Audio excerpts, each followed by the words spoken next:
Entonces ya comenzamos, les pido que guarden silencio. Va a venir el video de introducción, después yo doy un saludo y ya le paso la voz a Fernando Andrade.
Muy buenos días, bienvenidos a todos los que están ya formando parte del auditorio virtual. Hoy tenemos un conversatorio muy interesante. Bienvenida a Lupe Cajías, que es nuestra invitada de hoy, para hablar de un siglo de influencia política de Cochabamba en Bolivia, un tema que va a estar muy interesante. Vamos a estar transmitiendo a través del YouTube y también a través de Facebook Live. Así que yo le paso ahora a Fernando Andrade, quien va a ser el moderador de este evento, para que pueda comenzar. Adelante, Fernando. Muchísimas gracias. Muy buenos días, queridas y queridos amigos de Radio Cancha Parlaspa, FM 91.9, y también a quienes nos siguen mediante el Facebook y YouTube. Continuamos con el auditorio virtual Jaime Reyes Velázquez, que lo hemos iniciado a principios de este año y que ya estamos transcurriendo ahora el segundo semestre, su segundo ciclo, en el que vamos presentando todo tipo de actividades artísticas, culturales, educativas, académicas y también de historia, como es en esta oportunidad. Hoy estoy sumamente complacido porque doy la más cordial bienvenida a mi amiga personal, por quien tengo gran cariño y gran admiración además. Lupe Guadalupe Cajías, pero conocida por todos nosotros como Lupe Cajías. Lupe, en principio quiero expresarte mis agradecimientos más sinceros por haber aceptado participar en este auditorio virtual. Para nosotros es un honor. Adelante con tu palabra de saludo, por favor, Lupe. Muchísimas gracias, Fernando. Muchísimas gracias al equipo de la radio Cancha Parlaspa pues comentar a quienes nos siguen, es imposible dejar de mencionar esto. Somos amigos, somos colegas desde casi ya medio siglo, además que la amistad que unió a nuestros padres, a tu madre, que protegió y ayudó a mi padre cuando recién empezaba sus estudios y sus trabajos acá en La Paz. Así que nuestra relación es muy estrecha y es lindo pues estar compartiendo ahora de forma virtual en otro espacio, un espacio de conocimiento. Gracias, Fernando, por la invitación. A ti las gracias, Lupe. Contarte que todos los días previos yo tengo un encuentro de 15 minutitos con la audiencia y estos últimos días, claro, he aprovechado para hablar de tu trabajo, tu obra, y también me he referido a tu familia, una familia tan ilustre en la ciudad de La Paz, Tu papá, he destinado todo un programa a tu papá, por quien tengo un gran cariño y admiración, además que fue mi padrino de bachillerato en el Colegio San Calixto. También de tus hermanos, de Fernando Cajías, también un historiador, a quien te ruego saludarlo especialmente. Como tú bien decías, nuestros lazos son históricos, por la familia y por el amor que tenemos a nuestra querida La Paz y también a toda Bolivia.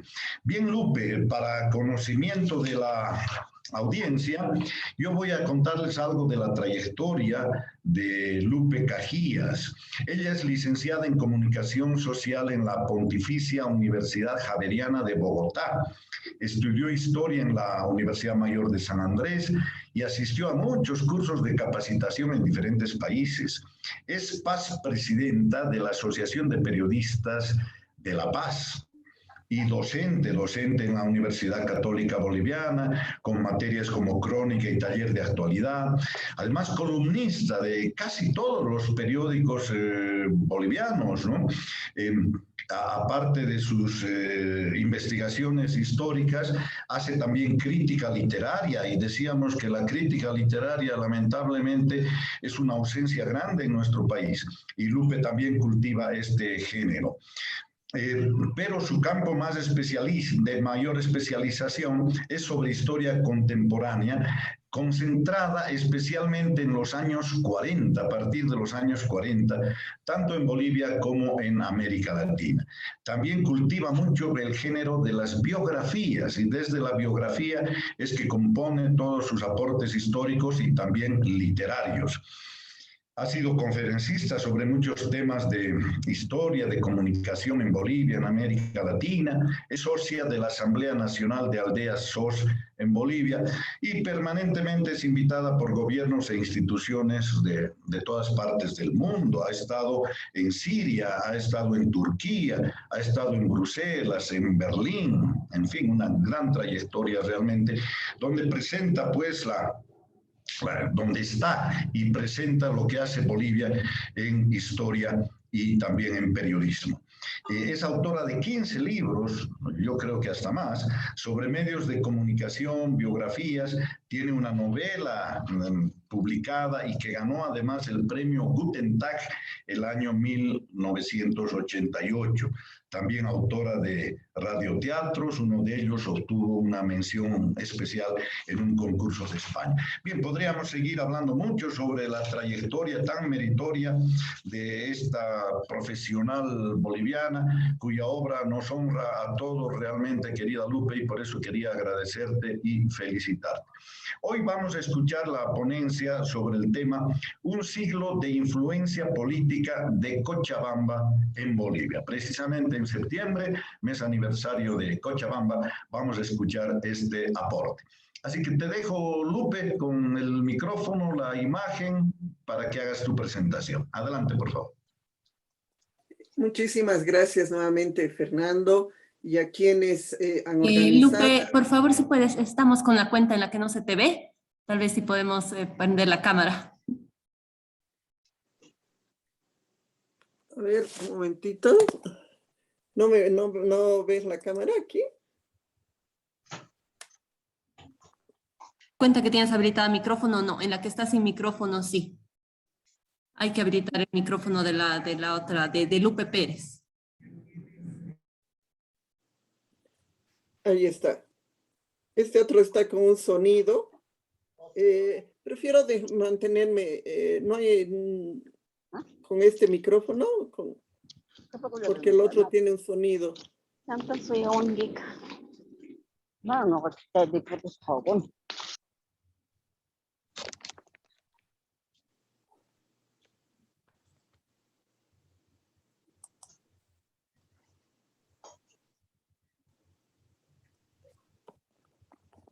¿Está bien así?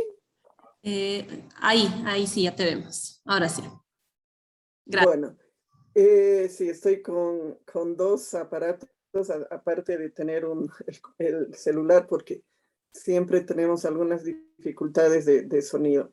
Pero bueno, aquí lo que les comentaba es que en realidad yo me siento sobre todo una contadora de historias, de alguna manera, relacionando mi formación tanto de periodista como de historiadora y de haber asistido a en muchos momentos de mi vida en capacitación de literatura y este género de la crónica. Y en los tres momentos, digamos, me encontraba en muchas ocasiones con estas figuras de Cochabamba. Y fue sobre todo en una investigación que realizamos con mis hermanos en la Fundación Huáscar Cajías, conmemorando los 50 años de la Revolución del 52, que entrevistamos a algunos personajes claves de esa revolución y nos dimos, digamos, cuenta o subrayamos aquello que a veces se dice, pero que no está tan en nuestro imaginario, y es esta importancia vital de Cochabamba en el desarrollo político de Bolivia, ¿no? De hecho, como todos sabemos, Andrónico Rodríguez Ledesma, el actual presidente de la Cámara de Senadores de la Asamblea Plurinacional de Bolivia, que festejó sus 32 años cuando empezaba este nuevo gobierno, pues es de Cochabamba, originario del Chapare, y bueno, el propio Evo Morales, a pesar de que es nacido en Oruro, pues se ha desarrollado políticamente en Cochabamba. Cochabamba es uno de los departamentos de Bolivia que no tiene fronteras internacionales directas.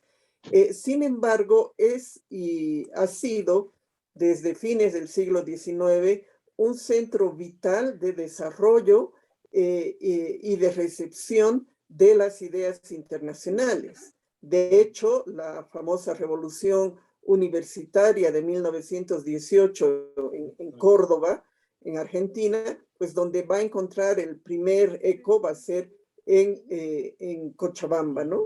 Ahora, yo muchas veces he preguntado a algunos colegas, ¿por qué en Cochabamba?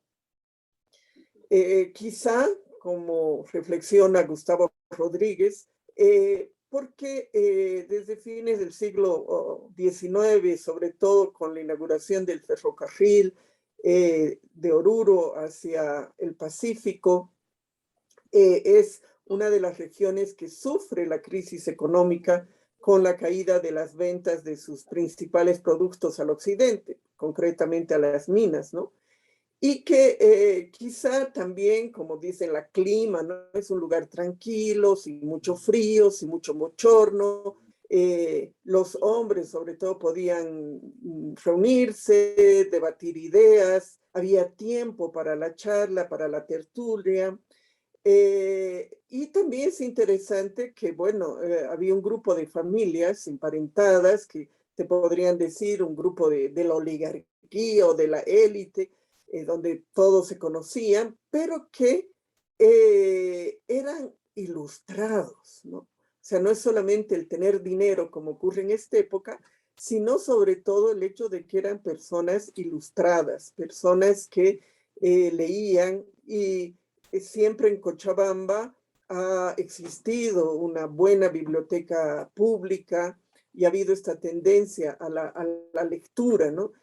Podría realmente contarles decenas de anécdotas que he ido recuperando a lo largo de estos años de líderes políticos o militantes políticos de Cochabamba que ratifican esta tendencia muy fuerte a la lectura, a la ilustración que se vivía en Cochabamba.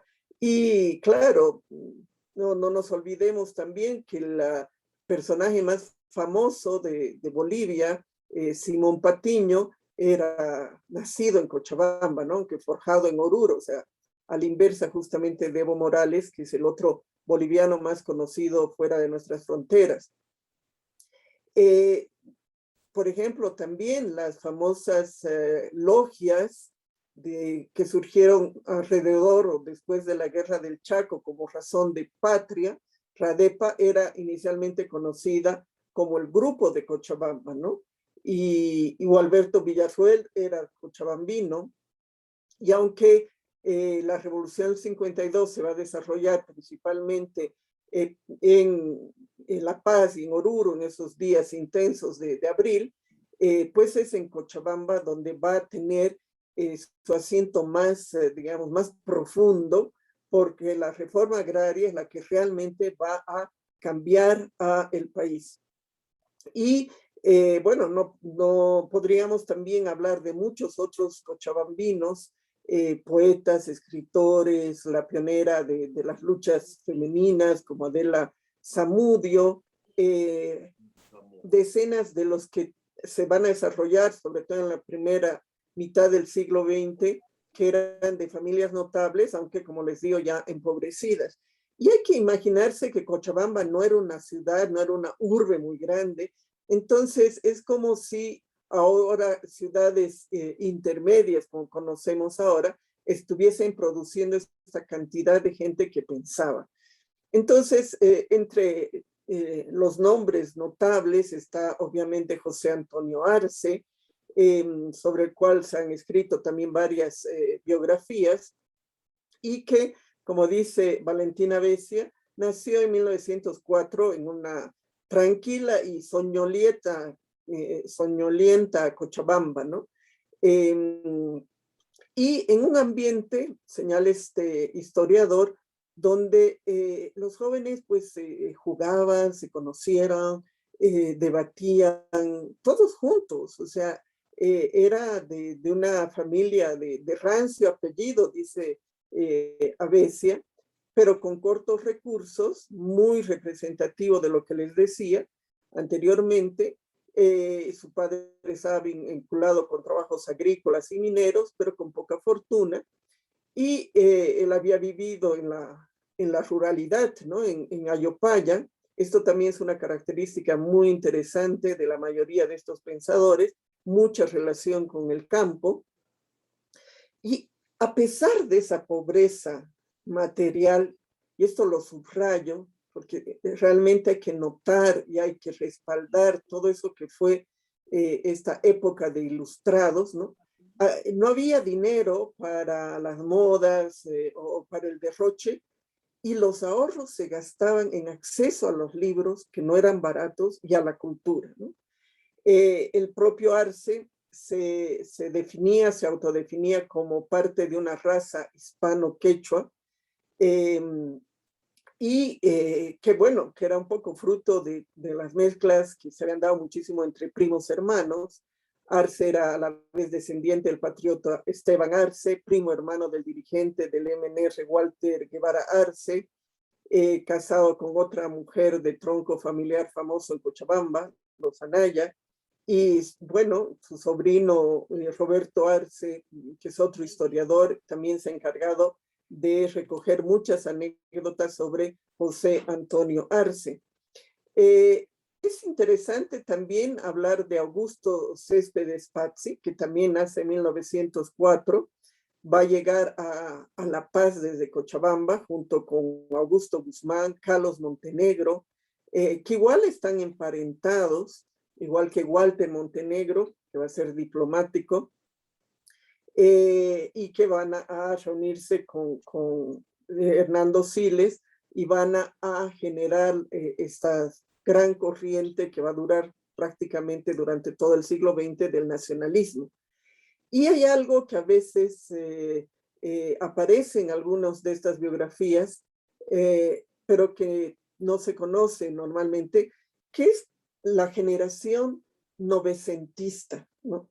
Entonces, así como había aparecido la generación del 97 en España o la del 28, la generación del 900 en Bolivia va a tener un gran impacto. Van a además ellos ayudar a formar centros culturales para los artesanos, para los obreros, van a fomentar la lectura, no solamente de lo político, o una vez más voy a subrayar porque es fascinante el hecho de que los líderes universitarios, los líderes que se estaban empezando a formar en las industrias, etcétera, no solamente intentaban leer escritos del socialismo, del anarquismo, del marxismo, sino también poemas, ¿no? Poesía, novelas, teatro, Gorky, por ejemplo, era uno de los autores preferidos, pero también Vargas Vila o Anatole France, y también llegaban pues escritos de otros pensadores latinoamericanos que van a tener mucha influencia, como Juan Carlos Mariátegui y Víctor Aya de la Torre, ¿no? Ambos de Perú. Pero también están los escritos de Recabarren y de anarquistas chilenos y argentinos que van a influir en la política boliviana.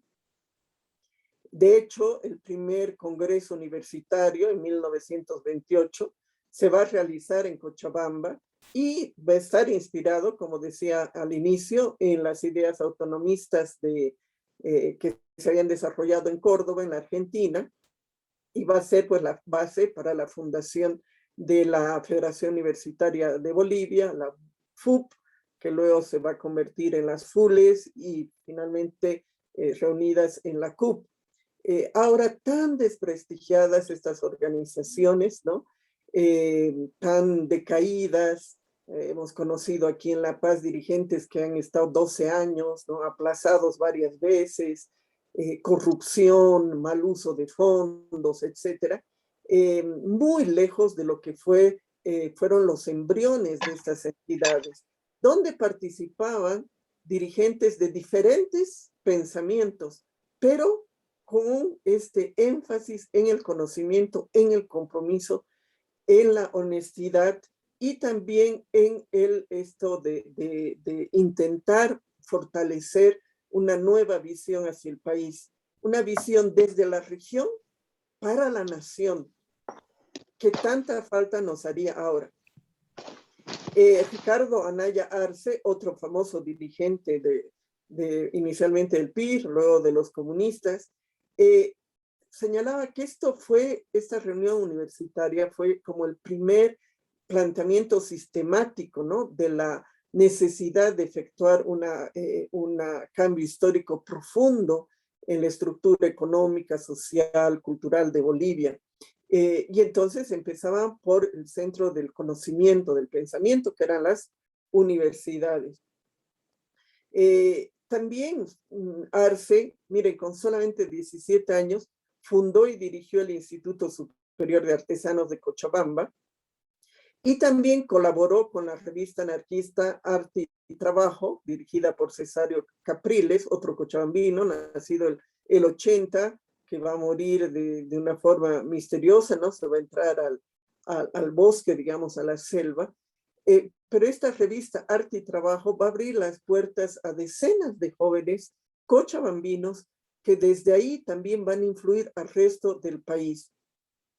Arce, conocemos, va a alentar, digamos, más la corriente del comunismo soviético, va a ser uno de los fundadores o el fundador más conocido del PIR, del Partido de la Izquierda Revolucionaria, el grupo de izquierda, todo lo que está surgiendo después de la guerra del Chaco. Después, Waldo Álvarez, que va a ser un gráfico y primer ministro obrero en la historia boliviana, recordaba que en 1931 fundaron con Arce, con Walter Guevara, con José Cuadros Quiroga, la agrupación socialista revolucionaria de corta vida, pero que fue una gran corriente que va a influir también en las ideas o la difusión de lo que se conocía en América Latina, en México, en Nicaragua, en ese momento, como el indigenismo o el indianismo. Y entonces, como está surgiendo este pensamiento, varios de estas personas que habían nacido al inicio del siglo, después se van a conocer también como la generación del 25, es decir, la generación del primer centenario de la fundación de Bolivia. Porque los va a unir esas características, ¿no? Que les decía, de esta búsqueda de nuevos caminos y de un pensamiento que surge en la región, pero que abarca la nación y que además proyecta, y como les digo, eso es tan interesante a Cochabamba, este interior hacia el continente. Álvarez, Arce, también conocían a José Aguirre Gainsbourg, eran todos funcionarios del Ministerio de Trabajo en 1936, y cuando estaba vigente en el país lo que se ha conocido como el socialismo militar, y sabemos que Gainsbourg pues, es el fundador realmente igual claro y de fuerte influencia en Bolivia del trotskismo. Y José Aguirre, lo vamos a ver dentro de unos momentos, es también parte de estos grandes troncos familiares cochabambinos. El primer congreso del PIR se realiza en Cochabamba en 1940 y bueno, va a ser asaltado por los falangistas. Ya en un momento en que las posiciones políticas van a empezar a tener choques más duros y más violentos, tanto Fernando Andrade como yo, pues tenemos una relación familiar muy fuerte con los falangistas. De hecho, Óscar Únzaga de la Vega, que va a nacer en Cochabamba en 1916, es también el ideólogo y el fundador, el que alienta la formación de Falange Socialista Boliviana. Igual va a tener estas características, ¿no? de haberse formado, de haber idealizado inclusive el paisaje rural, la campiña, lo que era realmente el campo de Cochabamba. También va a estar en Chile, igual que José Antonio Arce, y también va a ser una persona culta que escriba poemas. De hecho, su mayor contribución no es un libro ideológico, sino es Canto a la Juventud, que es donde van a salir sus lemas principales, ¿no?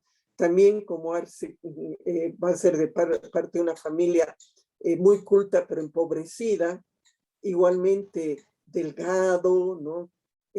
Con unas fisonomías que los van a caracterizar a casi todos, muy apasionados, muy de esta tensión, ¿no? de estos nervios que les alentaban en estas búsquedas de participar en la historia, de ser líderes. Y bueno, Únzaga y parte de su plana mayor, aunque se reconoce mucho lo que hicieron en La Paz o en Santa Cruz, y ahí es donde ha habido más herencia, pero el núcleo fuerte de la Falange estuvo en Cochabamba y estuvo formado por gente que perdió sus propiedades en la reforma agraria de 1953. De alguna manera, pues la reforma agraria tuvo su impacto social, pero fue un desastre económico y cada vez hay más autores que señalan que la reforma agraria frustró el desarrollo de la agroindustria en Cochabamba, ¿no? Que se va a trasladar a Santa Cruz. Y les decía que el primer partido de la posguerra fue el trotskista Partido Obrero Revolucionario, que ya se lo funde en 1935, y va a estar liderizado por José Aguirre Gainsbourg, que había nacido en 1909 en Nueva York, pero en el consulado boliviano, ¿no? Y que también está relacionado pues con apellidos muy importantes ligados a la novelística, a las luchas sociales, a las luchas políticas de Cochabamba. Siempre él se decía, ¿no? que era descendiente de una oligarquía, pero de una oligarquía decadente, sin dinero, tanto que él como Arce y como otros tuvo que trabajar desde el propio Únzaga, huérfano además, tuvo que trabajar desde los 17, 18, 19 años para costearse estudios. Lo que sí se va a destacar de Gainsbourg es una ética que fue reconocida por todos, ¿no? Por sus adherentes y por sus adversarios políticos. Una formación, un compromiso en lo que pensaba, en cómo vivía, en cómo compartía. Y lastimosamente él murió en un accidente absurdo,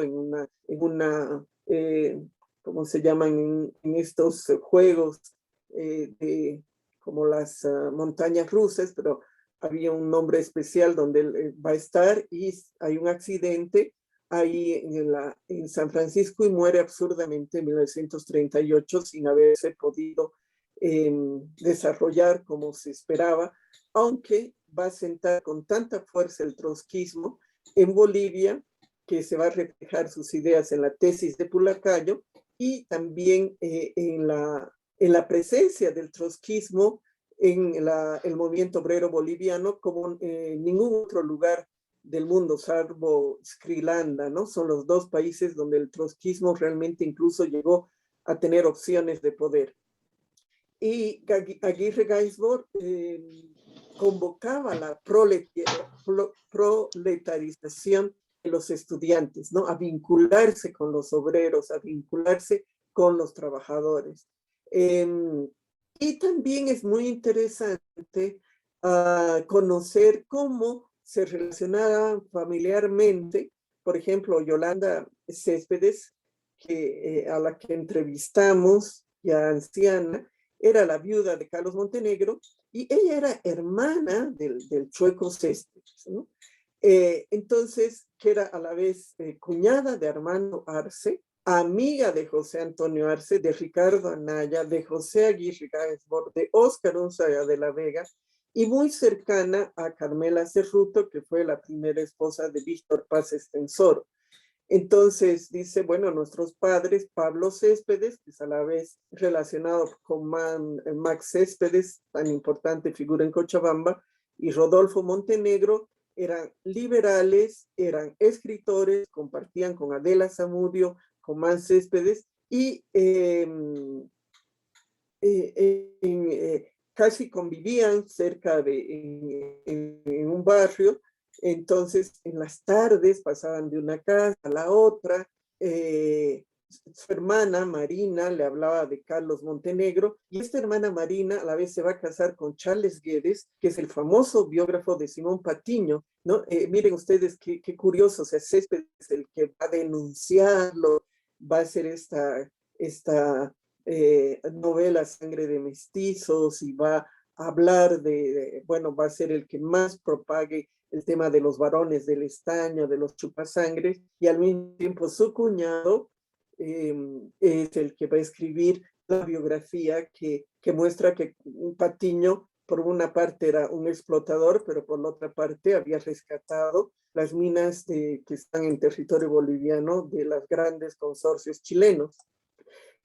Así que todos de alguna manera, como les insisto y les señalo, estaban vinculados por la familia, por la amistad, por el barrio, incluso por las quintas, que a veces eran vecinas, por la tertulia, por el amor a los libros, y la mayoría de ellos al mismo tiempo va a estar también interesada en el periodismo, ¿no? Creo que casi todos escriben en los periódicos. De hecho, estos cuñados, Armando Arce y Augusto Céspedes, van a fundar el famosísimo periódico La Calle, que es como la respuesta contra lo que decían los medios de comunicación oligárquicos, ¿no? Carlos Montenegro va a fundar Bush, que va a ser que quería decir Bolivia Unida sin clases humilladas, pero va a ser también otro periódico antes de escribir su famosa historia de Bolivia, nacionalismo y coloniaje, que de hecho es una participación en una convocatoria de la Asociación de Periodistas de La Paz.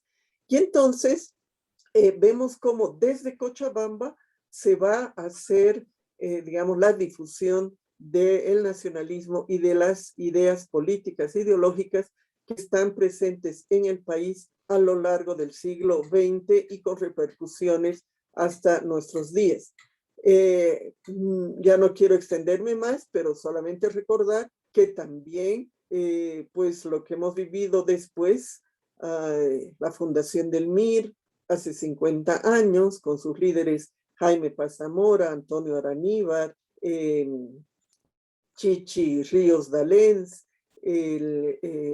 Alfonso Ferrufino, etcétera, está pues alimentado desde Cochabamba, ni qué decir de Marcelo Quiroga Santa Cruz, representante también de una familia de Cochabamba tradicional, igualmente relacionada con la cultura, igualmente un hijo que rechaza o es contra, digamos, como un contrapeso de las ideas conservadoras de sus padres, y va a abrir la senda de un nuevo tipo de socialismo, un socialismo democrático, que, bueno, se trunca también en 1980. Entonces, pues hay muchísimo, muchísimo para escribir.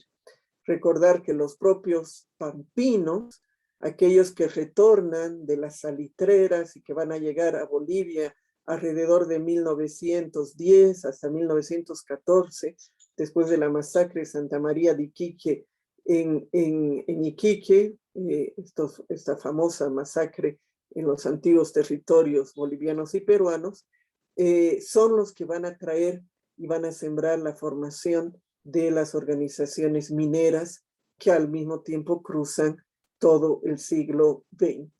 Yo concluyo acá con cierto pesimismo, porque veo con mucha tristeza que los actuales políticos y sobre todo las personas dedicadas a la dirigencia sindical han perdido este amor por la lectura, por el conocimiento, por la tertulia.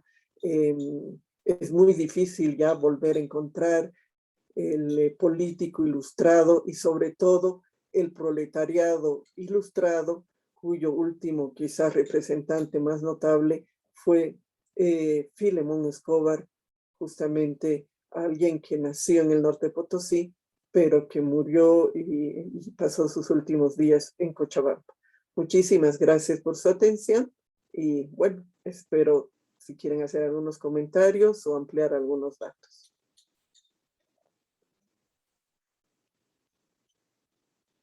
Micrófono, por favor, Fernando. No, decía muchísimas gracias, Lupe, por esta presentación tan interesante sobre el aporte histórico de Cochabamba a Bolivia. En realidad, el título de la ponencia anunciaba sobre todo concentración en la parte política, pero aparte de tú haber hecho esto, también has mencionado los aportes en cultura, en literatura, y realmente muy, muy complacidos pues por toda la información que nos has proporcionado y el análisis que has hecho al respecto. Yo siempre suelo iniciar esta etapa de comentarios, de preguntas, y quiero pedir tu criterio sobre tres momentos históricos, ¿no? Y el papel de Cochabamba mediante personajes, como es el caso, por ejemplo, de Gualberto Villarroel, ¿no? Años 40, cochabambino él. ¿Cómo ves, cómo evalúas la gestión de este cochabambino, Gualberto Villarroel? Y de una vez te planteo los otros temas. Años 50, la revolución del 52 y la firma de la reforma agraria en Ucureña, Cochabamba. ¿Por qué se ha elegido? ¿Cuál es el significado simbólico tal vez de que se haya elegido Ucureña para la firma de tan importante documento político histórico? Y también, brevemente, disculpa, pero otro cochabambino que llegó a la presidencia de la República, Walter Guevara Arce. ¿Cómo ves su gestión y analizas ese periodo histórico? Por favor, Lupe, gracias. Muchísimas gracias. Qué curioso que ayer yo pasaba y veía un monumento que hay aquí a Gualberto Villarroel. Y justo conocí por Nora Claros, que ha escrito una nota sobre mi papá para un libro, y ella me contaba que su familia acogió a Gualberto Villarroel aquí en La Paz porque Gualberto Villarroel era huérfano y había venido aquí a estudiar justamente al colegio militar, y que era una persona muy simple, muy sensible, y al mismo tiempo muy, digamos, dura y de sus ideas. Y entonces Gualberto Villarroel va a ser parte de esta generación del 25 y va a ser figura notable después de la Guerra del Chaco. Pero yo creo que Augusto Céspedes creó muchos mitos y de hecho muchos historiadores hemos repetido la forma de mirar la historia desde el MNR, y recién ahora hay interrogantes de que no todo era así. Y entonces lo recordamos a Gualberto Villarroel en su parte más positiva, de apoyo a los pobres, de fomentar la fundación o de permitir o de auspiciar, si quieren, la fundación de la Federación de Mineros y el Congreso, el primer Congreso notable de campesinos, pero en su gobierno empieza esta represión sistemática que va a ser tan cruel durante la época del MNR, ¿no? Imagínense ahora un presidente que mande o sea, cómplice o sea parte de un gobierno que saca parlamentarios escogidos casi al azar, parlamentarios que no habían hecho daño al país, y los mandan a fusilar en Chuspipata, ¿no? Y empieza también la persecución muy dura, quizá por lo que habían vivido en la Guerra del Chaco, algunos dicen eso, contra la oposición. Eh, bueno, también sería tan largo contarles todo lo que sucedió con los cuerpos de esas personas asesinadas en Chuspipata, eh, y la persecución a las mujeres, ¿no? Yo puedo reconocer que siempre estuve más ligada a lo que escuchaba desde los mineros, pero no deja de ser muy duro lo que pasaba, ¿no? Y los mismos mineros, pues no se olviden que secuestraron también a dirigentes de las empresas y las hicieron estallar. En el 49, pues los rehenes que tomaron en protesta por el apresamiento de Lechín, los metieron en el sindicato y pues los hicieron estallar con dinamita.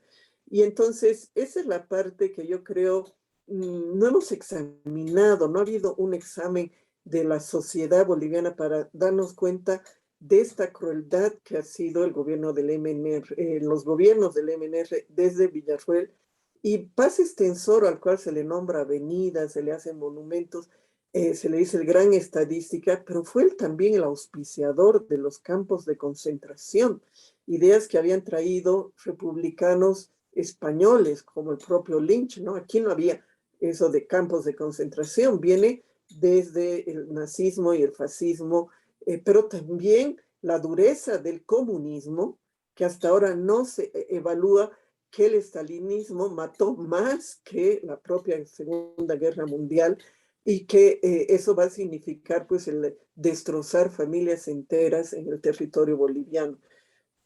Lo de Ucureña está relacionado con la formación del primer sindicato agrario en Santa Clara, este gran monasterio que había en Cochabamba, y era simbólico que se firme ahí en la reforma agraria. Se tenía como que mucha idea de que en Cochabamba era donde había mayor explotación a los peones, a los trabajadores agrícolas. Pero también está el otro rostro, ¿no? O sea, por una parte habían luchado los campesinos, los aymaras, los quechuas por recuperar su derecho a la tenencia de la tierra, pero también es una lucha con muchísima sangre derramada, y no nos olvidemos que son los ucureños los que van a ir a tomar Santa Cruz cuando Santa Cruz está luchando por las regalías petroleras. Y bueno, esta imagen pues no se les ha perdido a los cruceños, que curiosamente se beneficiaron muchísimo con los gobiernos del MNR, y que siempre tuvieron buena relación con Paz Estenssoro. En cambio, tuvieron un gran rechazo a Siles Suazo, que en el fondo era el movimentista menos violento, y sin embargo en su gobierno sucedieron los peores desastres, incluyendo la muerte de Únzaga, y ahí se relaciona con Walter Guevara, ¿no? Walter Guevara tiene como dos rostros: este rostro del que impulsa el manifiesto de Ayopaya, el que desde la claridad del pensamiento traza un camino para que realmente se terminen con las injusticias estructurales que habían en Bolivia, pero va a ser un ministro de gobierno muy duro, va a ser una persona bajo cuyo mandato se persigue a los falangistas de una manera, pero igual, muy, muy dura. Yo tengo sus propios escritos, los he podido recuperar del Archivo Nacional de Sucre después de hacer una larga gestión, y él cuenta cómo infiltraba a las organizaciones cívicas, las organizaciones sociales, los propios falangistas estaban absolutamente infiltrados por el gobierno. Pero resulta que cuando, después de los periodos militares, me acuerdo, yo estaba retornando del exilio, empezó el gobierno de Walter Guevara. Qué amplitud de ideas. Él convocó a los mejores bolivianos para que lo acompañen en un momento tan difícil de la recuperación democrática, y además qué increíble fue, después de verlos a los militares con muy escasas luces, escuchar el primer discurso de Walter Guevara, ¿no? Con tanta calidad intelectual. Y yo me quedé siempre ya con esta otra imagen, o sea, el Walter Guevara de la recuperación de la democracia, el que resiste.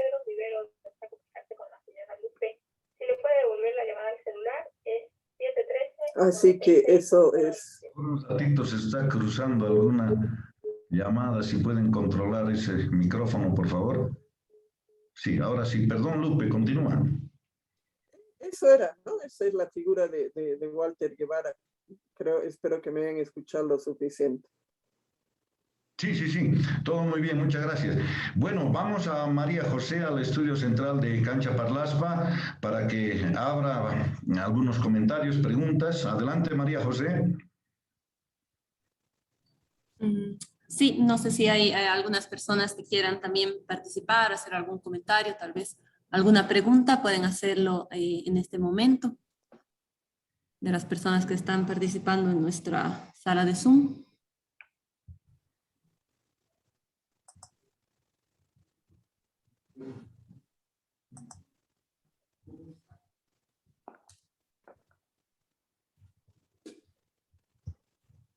Bueno, creo que no, a ver, creo que no hay comentarios por ahora.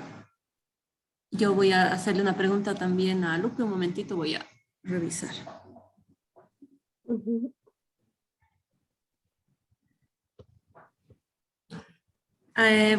Muchas gracias.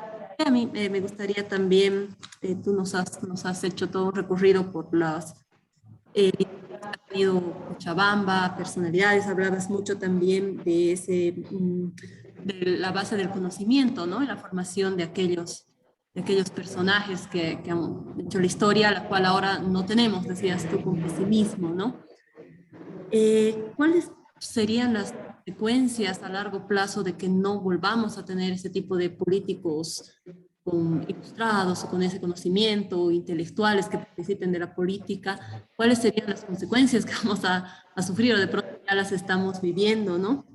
Y también tú como docente que eres, con toda la experiencia también, ¿cuál es el aporte que están haciendo las universidades en la formación de nuevos líderes? Muchas gracias. Una pregunta muy pertinente, porque yo creo que la falta de aliento al conocimiento que se da en general es un mal que está afectando digamos, al mundo en general, ¿no? Por eso hemos tenido líderes como Berlusconi o como Trump, pero en el caso de Bolivia está afectando al conjunto de los poderes, ¿no? como dicen, ya no se hace la carrera por la meritocracia, sino por la desmeritocracia, ¿no? O sea, mientras más ignorante, parecería que más posibilidades de ser elegido para ocupar un puesto en la administración pública. Entonces, tenemos inclusive ministros o directores de importantísimas entidades descentralizadas, entidades que son la base de la economía estatal, etcétera, que están en manos de personas con poco conocimiento específico de su área y conocimiento cultural general, ¿no? Así como les decía, qué increíble era escuchar a Walter Guevara y a cualquiera de sus ministros, ¿no? En ese momento, a la propia Lydia Gayler también y su equipo, ¿no? Que escuchar ahora, inclusive a los que nos representan en el exterior. Ahí uno se da cuenta la falta de lectura. Creen que Bolivia es la Plaza Murillo y unos cuantos lugares más allá, o quizá es el Chapare, ¿no? No hay una visión de largo plazo, no hay una visión de darse cuenta de cómo está funcionando ahora el mundo, de que no estamos pues en una carreta, que estamos en un avión supersónico que necesita una formación multidisciplinaria, con visiones que abarquen desde saber realmente qué está sucediendo en el campeonato de tenis hasta por qué se ha encontrado la vacuna contra el COVID en Alemania y por qué no en Francia, y por qué Merkel está a 16 años y cuál va a ser su aporte, y por qué sucede lo de Afganistán. Entonces, nos encontramos con personas que solamente repiten consignas, ¿no? Que no aceptan entrevistas, porque si realmente hubiese entrevistas como antes había, no solamente el programa famoso de Carlos Mesa, sino otros programas que ven en la televisión o en los propios periódicos, en las radios, caerían, ¿no? Porque la ignorancia es muy, muy fuerte. Yo creo que el precio lo estamos pagando ahora, ¿no? Con cosas tan evidentes como la quema de lo que estamos viendo en todos los departamentos, ¿no? Alentar la toma de tierras a través de la quema de pastizales, de bosques, pues los hijos de ustedes realmente yo no sé dónde van a terminar, o sea, es muy, muy duro lo que se presenta hacia el futuro. No hay ningún plan como tenían antes, con una visión de corto, mediano y largo plazo. Tú hablabas del tema de las universidades. No ha habido una difusión del conocimiento, una ampliación, y finalmente el tema de la cultura, ¿no? O sea, Bolivia, donde más se podría lucir, y es donde los países nos quieren imitar inclusive, es en nuestra fuerza cultural en diferentes expresiones, tanto desde la literatura, de la poesía, por más que sea poco conocida, pero sobre todo de la, eh, eh, digamos, de la expresión de la cultura colectiva. Y sin embargo, no hay una política en ese sentido. No hay ni siquiera se han aprovechado los espacios que podría haber creado la propia pandemia. Yo veía con envidia hace unos 6 meses cómo el gobierno colombiano ha aumentado el 90% la inversión en las bibliotecas para que el pueblo más pequeño tenga una biblioteca. Y es decir, que los colombianos pueden ser de izquierda, de derecha, pero son todos muy capaces. En cualquier congreso a lo que uno va, el delegado colombiano siempre se destaca por su conocimiento. También el propio gobierno de Colombia, que tiene tantos otros defectos, pero como Estado, porque esto lo empezó Santos, han creado equipos para recorrer el país y detectar a aquellas personas, sobre todo aquellas personas con escasos recursos, esos niños y jóvenes que se destacan en alguna habilidad deportiva. Entonces ya son 10 años o más que están formando a nuevos deportistas. ¿Cuál es el resultado inmediato? Vean pues las Olimpiadas. Vean dónde estaba Colombia hace 30 años y dónde está Colombia ahora. ¿Por qué? Entonces, la falta de conocimiento hace que se tenga una falta de visión en muchísimos otros aspectos, ¿no? Muchas gracias, Lupe. Nos escriben también al chat. Juan y Reyes nos pregunta qué se tiene que hacer para mejorar esta situación, ¿no? Porque sí se tiene personajes, pero que son menospreciados, ¿no? En el país no se les da los espacios, no sé. ¿Cuál podría ser de pronto qué podemos hacer? Tal vez desde los medios, desde, no sé, a ver. Bueno, yo creo que para empezar hay que cumplir la propia Constitución Política del Estado aprobada en el 2009, la normativa vigente. ¿Qué es lo que significa? Que desde el Estado, o sea, desde el papá, tienen que respetar las reglas del juego, que eso es esencial, ¿no? Para cualquier asunto. Imagínense ustedes el Mundial de Fútbol donde cualquiera pues decide meter el gol con la mano y que se haga validar ese gol, o que la tenista tire su raqueta a la cabeza de su contraria y que el árbitro no diga nada. Entonces, cuando no se cumplen las reglas del juego, todo se va desmoronando en las sociedades modernas, ¿no? Porque no estamos en sociedades primitivas. Y los ministerios, las entidades que van desarrollando las diferentes políticas, deberían liberarse de esta presión de política de las bases, de gente que solamente cree que la administración pública es ganar y aprovechar inclusive algún trabajo para enriquecerse cuando en realidad es un servicio, ¿no? Entonces, yo digo, digamos, la Fundación Cultural del Banco Central, que durante años fomentó además apolíticamente el conocimiento, de pronto se convierte en un lugar ideológico donde solamente se va a alentar a quienes piensan de una forma específica y no se va a reclutar a las expresiones más, digamos, notables de la gestión cultural, que puedan ser de derecha o de izquierda, o sea, que es una división además que ya no existe. Y yo creo que lo central es la libertad de pensamiento, de conciencia.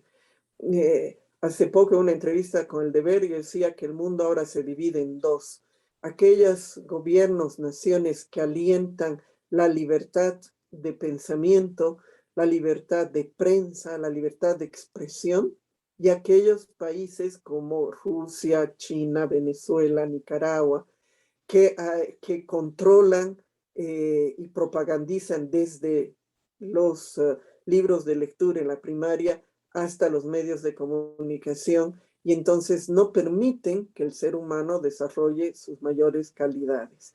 Entonces, ahí el trabajo de los medios de comunicación es ser trincheras donde no estemos empapándonos de las noticias sensacionalistas, sino creando este tipo de espacios que aunque sea suenen un poquito de decir, ¿sabes qué? Hay algo más que el asesinato de esa chica, que el golpe que ha recibido aquel, que la fiesta que ha organizado el MAS, que la borrachera del cual, ¿no? Entonces, que se pueda ofrecer material para la reflexión.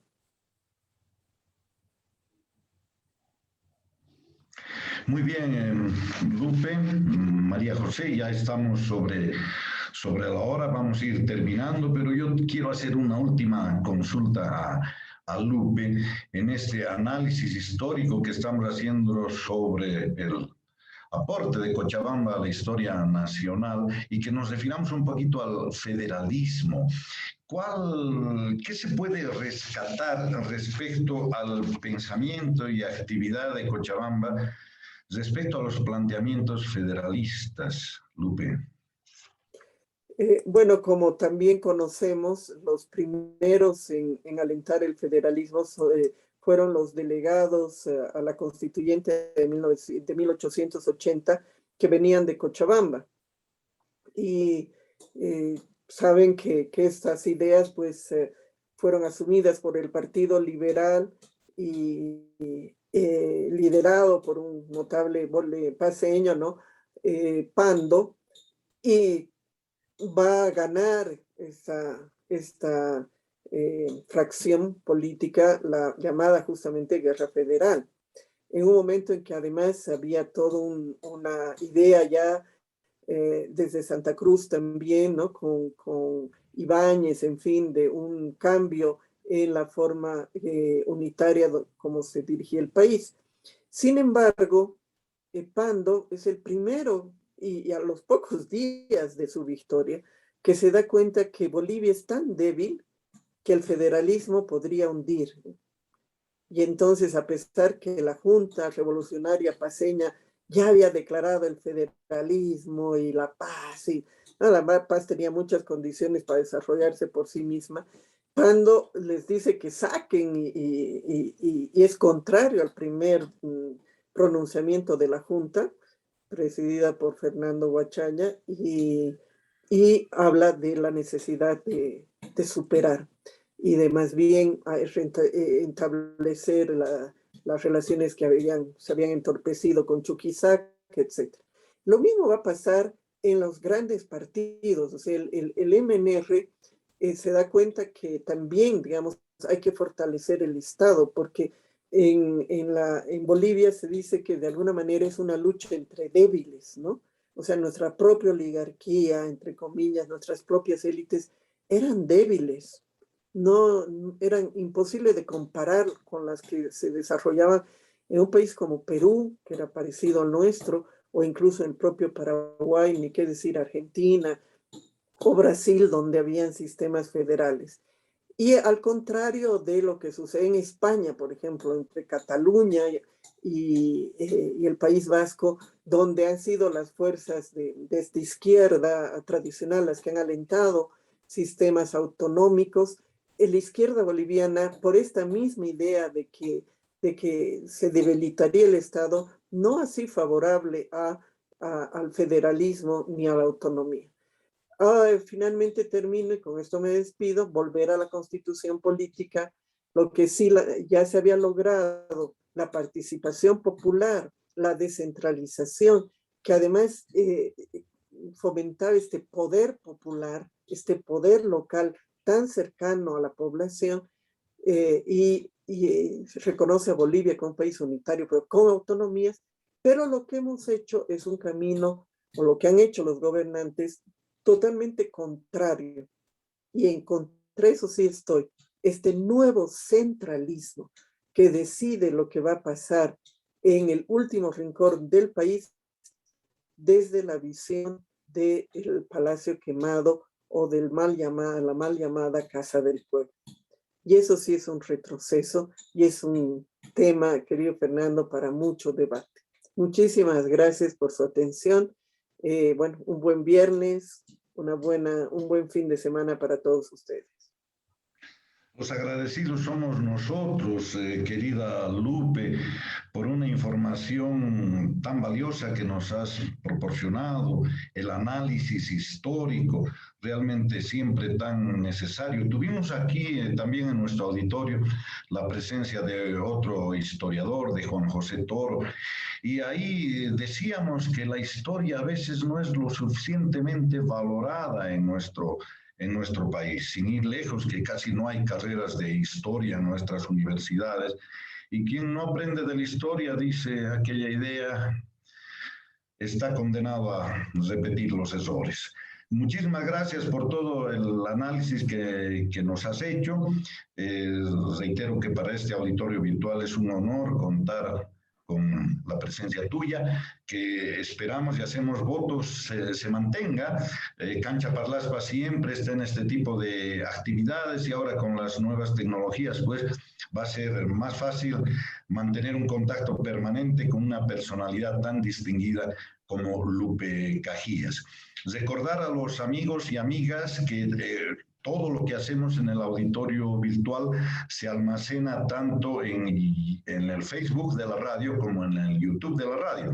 Y hemos visto que felizmente las consultas posteriores a estas presentaciones, pues son importantes. Muchísimas gracias, Lupe. Te mando un abrazo muy, muy cordial. Adelante con toda tu actividad intelectual, de investigación, de crítica. Realmente, un orgullo tenerte en Bolivia. Así nos despedimos, María José. Te doy la palabra para el cierre final. Perfecto, muchas gracias a Lupe por haber sido parte de este segundo ciclo del auditorio virtual con un tema tan interesante, con la manera en que nos ha explicado. Muchísimas gracias, esperamos poder contar contigo también en otra ocasión. Y a las personas que están, pues invitarlas también a que sigan participando del auditorio virtual. El próximo viernes vamos a tener un conversatorio también. Mi padre era falangista, van a estar invitados como invitados Fernando Andrade, Cosme Coca, Enrique y Walter Alpire, Jenny Salas, Oscar Kellenberger, y lo va a conducir como moderador Rafael Archondo. Vamos a tener eso el próximo viernes, así que también los invitamos a participar. Una vez más, muchas gracias a Lupe Cajías, a Fernando Andrade también, que es director del auditorio virtual, y que tengan un buen día, un buen fin de semana. Muchas gracias por participar a todos. Muchas gracias. Gracias. Un abrazo. Chao, chao, chao.